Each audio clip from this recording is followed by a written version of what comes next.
Welcome students, कैसे हैं आप सब स्टूडेंट्स। आज हम लोग करेंगे बायोलॉजी की 9th की बुक, जिसका फर्स्ट चैप्टर हम लोगों ने करना है the science of biology. Biology का मतलब क्या होता है, बायोलॉजी के बारे में मैं आपको बता देती हूँ। पहले बायोलॉजी 2 ग्रीक वर्ड से ड्राइव किया गया है, 2 ग्रीक वर्ड से ड्राइव किया गया है एंड वो वर्ड्स हैं bio and logo. Bio and logo 2 words हैं, जिसका मतलब होता है, बायो का मतलब होता है लाइफ एंड लोगों का मीन होता है स्टडी। सो बायोलॉजी का मतलब होता है स्टडी ऑफ लाइफ। आज हम लोगों ने करना है इसका 6th टॉपिक, जो कि साइंटिफिक मेथड है, वो हम लोगों ने आज करना है। चलिए स्टार्ट करते हैं। अगर आप लोगों ने मेरे चैनल को सब्सक्राइब नहीं किया तो कर लें। सब्सक्राइब करने से ये होता है कि जो भी मैं वीडियो न्यू अपलोड करूँगी, न्यू टॉपिक पढ़ाऊँगी, आप लोगों को उसकी इन्फॉर्मेशन मिल जाएगी। So start the topic scientific method. Scientific method यानी साइंटिस्ट कौन सा मेथड यूज़ करते हैं रिसर्च करने पे, साइंटिफिक वर्क के लिए क्या यूज़ करते हैं, ठीक है। Scientist take specific steps for doing scientific work और रिसर्च। जैसे मैं बताया, साइंटिफिक लेते हैं साइंटिफिक स्टेप्स, उनके कुछ स्टेप्स होते हैं जिसके थ्रू वो रिसर्चेस करते हैं एंड वर्क करते हैं, साइंटिफिक वर्क करते हैं, ठीक है। इसकी आपने ये लाइन करनी है, the following steps are involve in scientific method, जो कि हमारे पास 6 स्टेप्स हैं, जैसे यहाँ राइट भी किए हुए हैं। मैं आपको साथ साथ अंडरलाइन जो मैंने किया हुआ है वो आप भी अंडरलाइन कर लें, ठीक है। सो स्टेप्स ये आपने लाजमी याद रखना है, जो मैंने अंडरलाइन किया ये आपने याद करना है, अच्छे से याद करना है।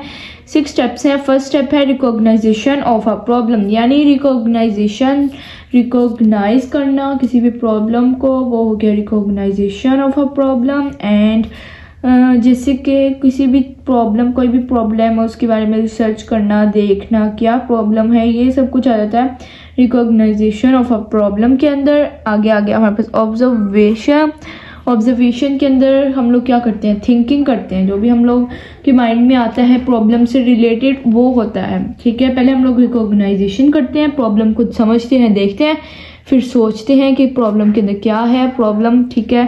अब है हाइपोथेसिस जो सी है वो ऑब्जर्वेशन से मिलके बनती है। हाइपोथेसिस ऑब्जर्वेशन के पहले ऑब्जर्वेशन करते हैं फिर हाइपोथेसिस करते हैं, ठीक है। हाइपोथेसिस यानी ऑब्जर्वेशन से बनती है, ऑब्जर्वेशन को चेक करने के लिए हाइपोथेसिस बनाते हैं, हाइपोथेसिस से डिडक्शन बनती है, डिडक्शन एंड हाइपोथेसिस को मतलब कि चेक करने के लिए हम लोग एक्सपेरिमेंट्स करते हैं। एक्सपेरिमेंट्स मेन पार्ट है साइंटिफिक मेथड का, ठीक है। उसके बाद रिजल्ट्स बनते हैं, जिस वजह से हम लोगों को पता चलता है, फॉर एग्जाम्पल जैसे कोविड-19 का हम लोगों को पता चला था कि ये बीमारियां, ये डिजीज़ हैं, इस वजह से। फर्स्ट हमारे पास स्टेप है रिकॉग्नाइजेशन ऑफ अ प्रॉब्लम, जो इसके बारे में सारा उन्होंने डिटेल से बताया है। अब इसको पढ़ लेते हैं। The first step involve identifying and defining a problem, specific issue or phenomena that scientist wants to investigate through scientific inquiry. इसके अंदर इन्होंने ये बताया है कि जौन से ये फर्स्ट स्टेप होता है जिसके अंदर हम लोग आइडेंटिफाई करते हैं, देखते हैं, ढूंढते हैं, प्रॉब्लम को डिफाइन करते हैं, स्पेसिफिक इश्यूज देखते हैं, फिनोमिना देखते हैं उसके, एंड उसको इन्वेस्टिगेट करते हैं, उसकी प्रॉब्लम को। इंक्वायरी साइंटिफिक इंक्वायरी होती है रिकॉग्नाइजेशन ऑफ प्रॉब्लम के अंदर, ठीक है। ये इतना आप लोगों ने इसकी डेफिनेशन कर लेनी है। आगे लिखा है such problem is either asked by someone or comes in biologist mind by himself. हाँ जी, जो सी रिकॉग्नाइजेशन ऑफ अ प्रॉब्लम, इसके अंदर ये होता है प्रॉब्लम कई बार साइंटिस्ट के खुद के दिमाग में भी आती है।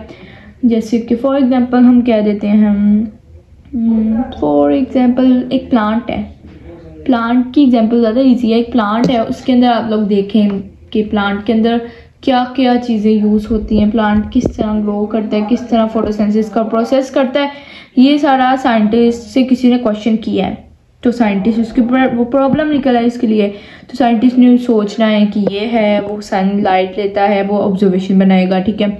इस तरह से होता है कि कई बार साइंटिस्ट के खुद के दिमाग में भी आते हैं, खुद के माइंड में भी आता है कि ये प्रॉब्लम क्या है, क्यों है, इस तरह से। तो कई बार कुछ समवन कोई पूछ भी लेता है, साइंटिस्ट से कुछ पूछ भी लेते हैं बायोलॉजिस्ट से कि ये इस तरह क्यों है, ठीक है। ये भी लाइन आप कर ही लें, वैसे आपको पता होना चाहिए। फॉर एग्जाम्पल इन्होंने दी हुई है, biologist notice that plants in several areas, growing taller than usual. He develops a scientific problem. What factors are responsible for the increased growth of these plants? This problem becomes the starting point of scientific inquiry.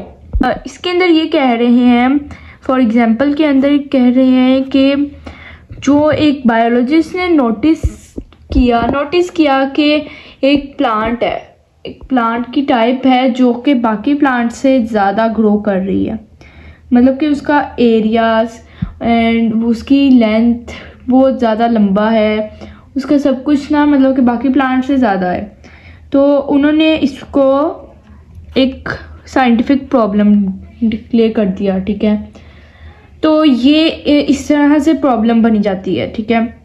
अब उन्होंने देखना है कि उसका क्या problem है, तो उन्होंने ये देखना है कि वो किस चीज़ की रिस्पॉन्सिबल है, क्यों उसकी ग्रोथ क्यों हो रही है, किस तरह से हो रही है, और ये हो गया एक पॉइंट मिल गया उनको, प्रॉब्लम मिल गई साइंटिस्ट को, ठीक है। अब इसका वो ऑब्जर्वेशन करेंगे इस तरह से, ये एक मतलब कि एक क्वेश्चन होता है। अब ये साइंटिस्ट के खुद के मोबाइल कह रही हूँ, खुद के माइंड में आया, ठीक है। लेकिन अगर यही कोई पर्सन, कोई भी इंसान, कोई भी ह्यूमन, कोई भी साइंटिस्ट से पूछता कि इस प्लांट के अंदर इतनी ग्रोथ क्यों है, ये प्लांट इतना लंबा क्यों है, तो वो क्वेश्चन हो जाता है, एक साइंटिफिक प्रॉब्लम हो जाती। तो उसके बारे में अब इंक्वायरी पूरी करनी थी, तो फिर वो एक पूरा ना उसके बारे में रिसर्चेज होती हैं, ठीक है। अब हम लोग करेंगे ऑब्जर्वेशन। इसकी आप लोगों को मैंने बता दिया है कि इतनी डेफिनेशन और ये इसकी एक एक्सप्लेनेशन और ये एग्जांपल हो जाएगी, ठीक है। नेक्स्ट अब हमारे पास आ जाता है observation. Scientist make observation about the problem. देखा, साइंटिस्ट जो है वो ऑब्जर्वेशन बनाते हैं प्रॉब्लम से रिलेटेड, ठीक है। They use 5 senses for making observation. Scientist जो के 5 सेंसेस यूज करते हैं ऑब्जर्वेशन को बनाने के लिए, ठीक है। They also read and study the previous researches on the same and related problem. और वो ये भी करते हैं, मतलब कि वो रीड भी करते हैं, किताबें भी पढ़ते हैं, जो उनके पास बाकी प्रॉब्लम्स होती हैं, रिसर्चेस की होती हैं, उसके रिजल्ट्स होते हैं, वो उनको पढ़ते हैं, देखते हैं, समझते हैं रिलेटेड प्रॉब्लम्स को, कि उससे कुछ सेम मिल जाए, कुछ पुरानी जो सी रिसर्चेस होती है ना उनसे देखते हैं। इसलिए कहते हैं कि एक्सपेरिमेंट्स करने के बाद रिजल्ट निकालना ज़रूरी होता है, फिर वो साइंटिस्ट को वैसे भी हेल्प करता है, ठीक है। और ऑब्जर्वेशन में भी क्वालिटेटिव एंड क्वांटिटेटिव, ये आपके एक MCQs बन सकता है, एक ये भी MCQs बन रहा है। मतलब कि ऑब्जर्वेशन 2 तरह की होती हैं, क्वांटिटेटिव भी और क्वालिटेटिव की हो सकती हैं, ठीक है। ये जो मैंने अंडरलाइन किया हुआ है ना, आपने वो करना है, ओके।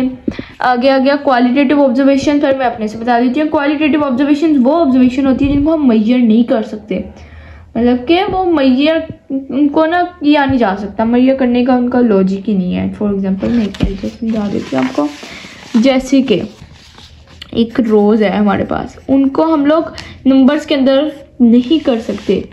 अब ये हमारे पास एक रोज़ है, ठीक है। अब हम लोग कोई पूछे what is the colour of rose, what is the colour of rose, ठीक है।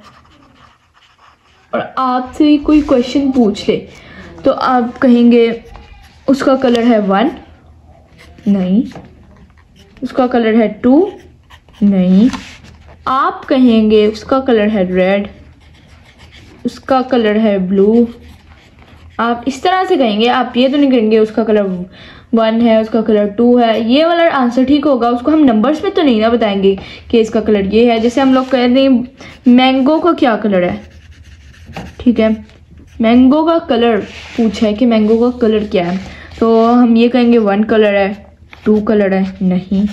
हम कहेंगे येलो कलर है, हम ये नहीं कहेंगे कि 1 कलर है, 2 कलर है, ठीक है। इस तरह से ये होगी क्वालिटेटिव ऑब्जर्वेशन। क्वालिटेटिव ऑब्जर्वेशन बहुत ऑब्जर्वेशन होती है जो नंबर्स के अंदर डिराइव नहीं की जा सकती, जो नंबर्स के अंदर नहीं बताया जा सकता इनको, ठीक है। Qualitative observation involve characteristics that can not be measured with numbers. ये नंबर्स को अंडरलाइन कर लें, ठीक है।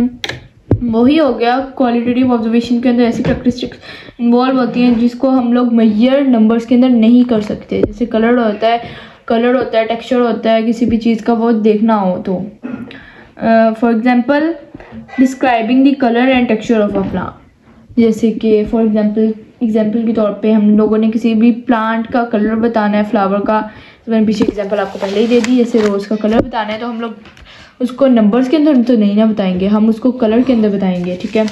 ये होगी क्वालिटेटिव ऑब्जर्वेशन, ठीक है। ये इसकी आपने पूरा पैराग्राफ ही कर लेना, छोटा सा है। आगे आ गया क्वांटिटेटिव ऑब्जर्वेशन।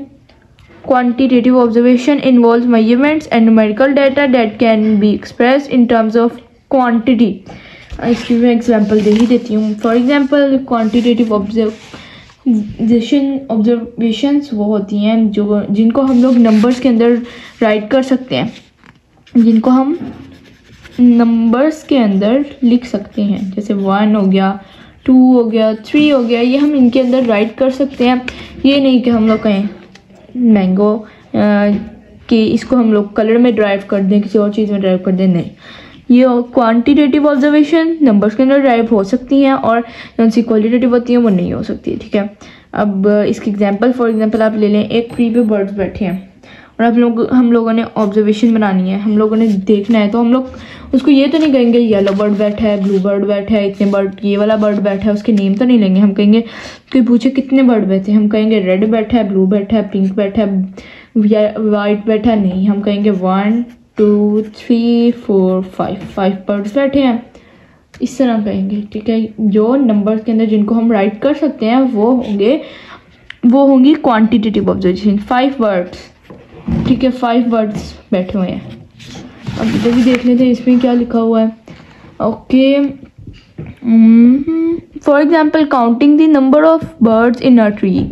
जैसे यहाँ मैं आपको पहले बता दिया कि नंबर काउंटिंग करना, नंबर ऑफ बर्ड्स की काउंटिंग करना जो कि ट्री के ऊपर बैठे हैं, उसके फॉर एग्जांपल 5 बर्ड्स बैठे हैं, ये हो गया क्वांटिटेटिव की एग्जांपल। आगे आ गया quantitative observation are more accurate than qualitative because quantitative observation are invariable, measurable and can be recorded in terms of numbers. यानी ये कह रहे हैं कि जो सी क्वांटिटेटिव ऑब्जर्वेशन होती हैं वो एक्यूरेट, ज़्यादा अच्छी होती हैं, ज़्यादा यूज़ होने वाली होती हैं ज़्यादा क्वांटिटेटिव से, ठीक है, क्योंकि वो इनवेरिएबल होती हैं, मेजरेबल होती हैं, उनको हम लोग मेजर कर सकते हैं। जैसे काउंटिंग में राइट कर सकते हैं उनको हम लोग, लेंथ उनकी मेजर कर सकते हैं, हाइट मेजर कर सकते हैं, डिस्टेंस मेजर करते हैं, सब कुछ मेजर कर सकते हैं। लेकिन जो सी क्वालिटेटिव ऑब्जर्वेशंस होती हैं उनको हम मेजर नहीं कर सकते। जो सी क्वालिटेटिव ऑब्जर्वेशंस होती हैं वो नंबर्स के अंदर मेजर नहीं हो सकती, तो इसलिए जो सी क्वांटिटेटिव होती हैं वो ज़्यादा एक्यूरेट होती हैं क्वालिटेटिव से, ठीक है, क्योंकि उनको हम लोग नंबर्स में राइट कर सकते हैं। 1 है, टोटल इतने बर्ड्स हैं, इतने बर्ड्स नहीं हैं, इस तरह से होता है। अब हम लोग देख लेते हैं, ये इसकी होगी मेजरेबल हो सकती हैं। ये भी आप एग्जांपल ये लाइन कर सकते हैं, ये एमसीक्यूज़ के तौर पे है कि ये मेजरेबल होती हैं, इनवेरिएबल होती हैं and recorded in numbers of terms, मतलब कि नंबर्स की तौर पे इनको राइट किया जा सकता है। और ये हमारी ऑब्जर्वेशन भी होगी जो मैंने हाईलाइट करवाया, ये सारा आपने अंडरलाइन कर लेना। नेक्स्ट हमारे पास है क्या, hypothesis. On the basis of observation scientist develop a statement that may prove the answer of the identified problem question. Hypothesis का क्या होता है, ये जैसे हम लोगों ने ऊपर ऑब्जर्वेशन कर लिया है, ये ऑब्जर्वेशन हम लोगों ने ऊपर किया है ना, इसके रिलेटेड जो हमारे माइंड में क्वेश्चन आते हैं, जितने भी ऑब्जर्वेशन हमने सोच ली, जैसे कि अब ले लें वो प्लांट वाला ही ले लें, प्लांट की ग्रोथ इतनी ज़्यादा क्यों है, तो हम लोग सोच लेंगे कि इस प्लांट के अंदर ये प्रॉब्लम है, इसके अंदर ज़्यादा ये फोटोसिंथेसिस ज़्यादा, इसको हीट मिल रही ज़्यादा, इसको सोइल्स का अच्छा जहाँ वो लगा हुआ है तो ये उसको ज़्यादा वाटर मिल रहा है, ज़्यादा उसको सनलाइट मिल रही है, इस वजह से ये हमारे पास क्वेश्चन आ गया, ठीक है। और बाकी प्लांट्स क्यों कम है वो हम लोग ये कह सकते हैं कि उनको ज़्यादा वो दूसरी उनके सोइल की ग्रोथ इतनी नहीं होगी। कुछ ना कुछ क्वेश्चन जो बनते हैं वो हाइपोथेसिस में बनते हैं, और हाइपोथेसिस हमेशा ऑब्जर्वेशन से ही मिलके बनती है, on the basis of observation से बनती है, ठीक है। ये इसकी डेफिनेशन होगी, such tentative answer of scientific problem is called hypothesis. एक टेंटेटिव अच्छा आंसर होता है साइंटिफिक प्रॉब्लम का जो कि हाइपोथेसिस होती है, ठीक है। Hypothesis scientist make many hypothesis for a single problem. Scientist कौन सी हाइपोथेसिस है वो सिंगल एक प्रॉब्लम के लिए काफ़ी सारी हाइपोथेसिस बनती हैं। जैसे कि यहाँ इन्होंने 4 राइट की हैं हाइपोथेसिस, बाकी और भी बनती हैं एंड इसके रूल होते हैं हाइपोथेसिस के, जो कि भी हम देखते हैं। Hypothesis that have the following characteristics, ये हमारे पास हाइपोथेसिस बनाते हुए हमारे माइंड में होनी चाहिए। ये आपने याद करनी है लाजमी, 4 ही हैं और total. It is a proposed statement to answer the problem, ये एक करेक्ट अच्छी स्टेटमेंट होनी चाहिए क्योंकि क्वेश्चन आंसर देने के लिए प्रॉब्लम, जैसे हमारे पास कोई भी प्रॉब्लम है उससे रिलेटेड होनी चाहिए, मिलती जुलती होनी चाहिए, ठीक है। नेक्स्ट आ गया, it always matches with the available observation, और वो हमेशा मिलती जुलती होनी चाहिए जैसे हमारे पास ऑब्जर्वेशन हमारे पास मौजूद होती है, ठीक है। ये हो गया सेकेंड। थर्ड है, it can be tested through experiment, जिस मैंने आपको बताया जो सी हाइपोथेसिस होती है उनको वो एक्सपेरिमेंट से टेस्टेड होनी चाहिए, ऐसे सिंपल नहीं होनी चाहिए, टेस्ट होती हैं पहले। उसके बाद there is always a way to disprove the hypothesis, hypothesis ये नहीं है कि हाइपोथेसिस गलत ही सही नहीं होगी, हमारी हाइपोथेसिस नहीं, हाइपोथेसिस गलत भी हो सकती है सही भी हो सकती है, ये मतलब कि उसको डिस्प्रूव करने का भी एक वे होना चाहिए कि ये नहीं हमारे माइंड में रहना चाहिए कि ये सही ही होगी। आगे आ गया हमारे पास डिडक्शन। डिडक्शन को अब हम लोगों ने करना है। डिडक्शन हाइपोथेसिस से रिलेटेड बनता है। जैसे हम हाइपोथेसिस हमारा क्वेश्चन होता है कि इसके अंदर ये हो सकता है, और डिडक्शन जैसे हम लोग सोचते हैं कि मैं आपको एक मेन एग्जांपल देती हूँ। जैसे हमारे पास हम खाना बना रहे हैं, ठीक है, फूड है हमारे पास, एक एग्जांपल है जिसके अंदर लेस सोल्ट का कमी है, सोल्ट कम है। अब वो उसका टेस्ट नॉट गुड टेस्ट है उसका, मतलब कि टेस्ट गुड नहीं है, ठीक है। तो आप लोगों का ये होगा कि आप लोग सोचेंगे, उसको देखेंगे, ऑब्जर्वेशन बनाएंगे, अपने माइंड में सोचेंगे और देखेंगे कि क्या हो सकता है। आप लोग कहेंगे कि फिर हाइपोथेसिस देखेंगे, आप लोग हाइपोथेसिस बनाएंगे, मतलब कि वैसे आप बनाएंगे नहीं, आप सोचेंगे कि नमक कम होगा इसके अंदर नमक कम होगा, तो बस इसके बाद आप लोग सोचेंगे डिडक्शन, ये हाइपोथेसिस हो गया कि उसके अंदर नमक कम है, ठीक है। उसके बाद आप डिडक्शन देखेंगे, साइंटिस्ट इस तरह करते हैं। डिडक्शन होगी कि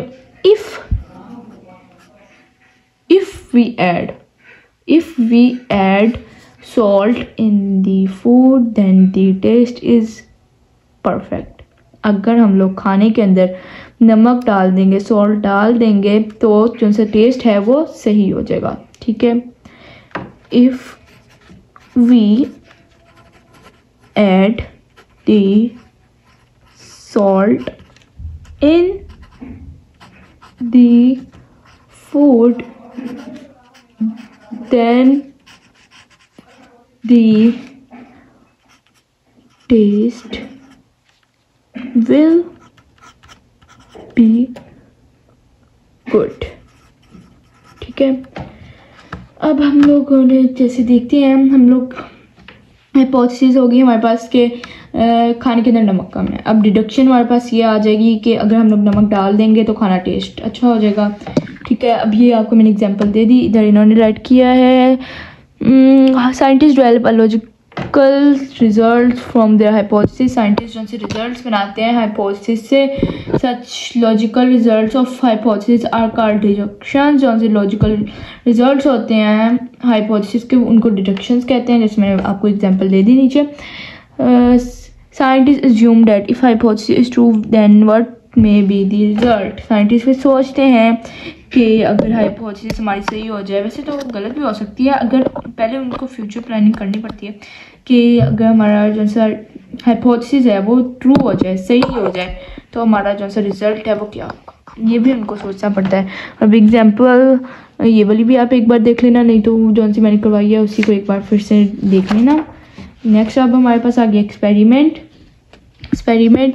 it is the most basic step of scientific method, जैसे मैंने आपको बताया एक्सपेरिमेंट साइंटिफिक मेथड का मोस्ट बेसिक स्टेप होता है, ये इम्पोर्टेंट भी होता है। इसको करने के बगैर अगर इसको नहीं करेंगे तो साइंटिफिक मेथड जो है वो कवर नहीं होगा, कंप्लीट नहीं होगा। Scientist perform experiment to test all hypothesis. Scientist experiment करते हैं टेस्ट करने, हाइपोथेसिस को टेस्ट करने के लिए। In a successful experiment one hypothesis is proved correct and the other hypothesis are proved incorrect.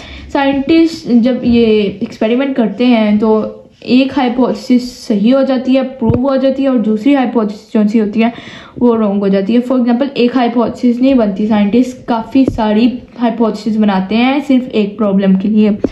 The incorrect hypotheses were rejected and the proved one is accepted. Scientists make new deduction from the accepted hypothesis. Then they perform further experiments and confirm the correctness of hypothesis. Scientists क्या कहते हैं?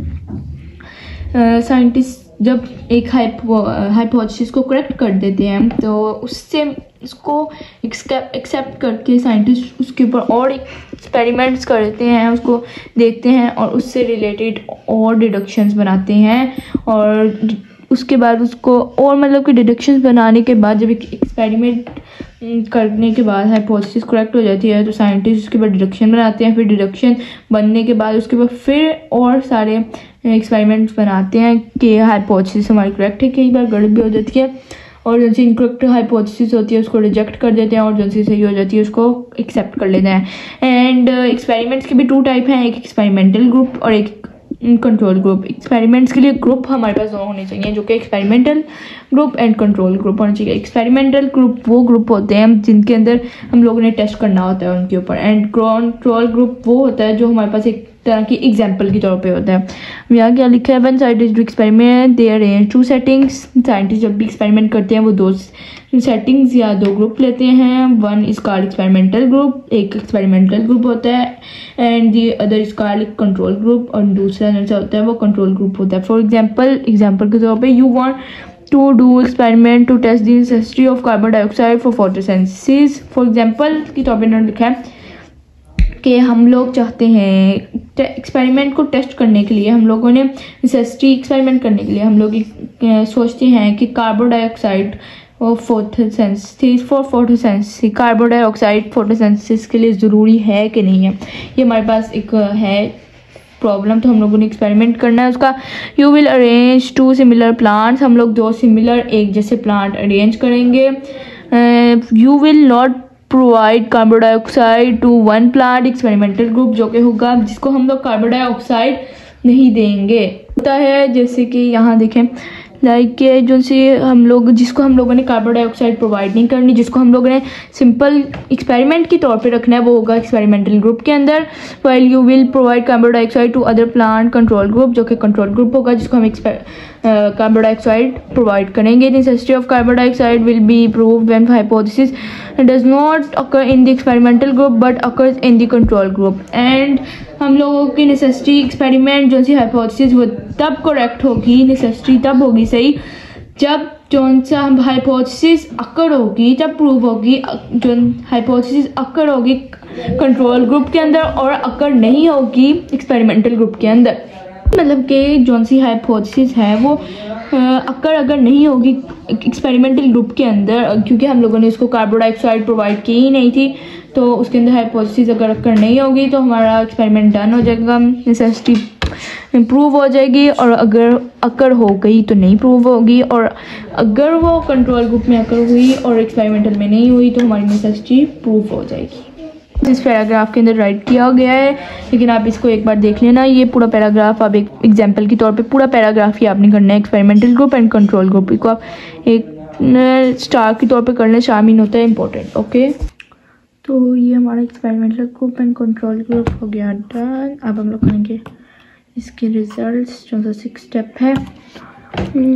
Scientist gather data from their experiment, scientist data इकट्ठा करते हैं उनके experiment से। They use analysis graphs और any other relevant information to summarise the result, और एनालाइजिंग करते हैं, बहुत सारी प्रोसेसेस यूज़ करते हैं, इंफॉर्मेशन सेलेक्ट करते हैं, गेट करते हैं उनके एक्सपेरिमेंट से एंड उसको इकट्ठा कर देते हैं रिजल्ट के तौर पे। Scientists also include a list of all references in summary of knowledge that sources of information. Scientists publish their findings in scientific journals and books. Scientists काफ़ी सारी इंफॉर्मेशन इकट्ठी कर लेते हैं एंड उसको पब्लिश करने के लिए वो साइंटिफिक जर्नल्स और बुक्स के अंदर भी ऐड कर देते हैं। And they also share the finding with their scientist by creating a scientific report or presentation in talks at national and international meeting in range. Scientist और उनकी फाइंडिंग जो उन्होंने रिसर्च किया होता है, रिसर्च की होती है, मिल जाता है जो उनको वो बाकी साइंटिस्ट को भी भेजते हैं उनको साइंटिफिक रिपोर्ट बना के या प्रेजेंटेशन यानी स्पीचेस के अंदर, इंटरनेशनल और नेशनल टॉक्स के अंदर, मीटिंग्स के अंदर, इस तरह से हर जगह ये इस तरह से ये होता है।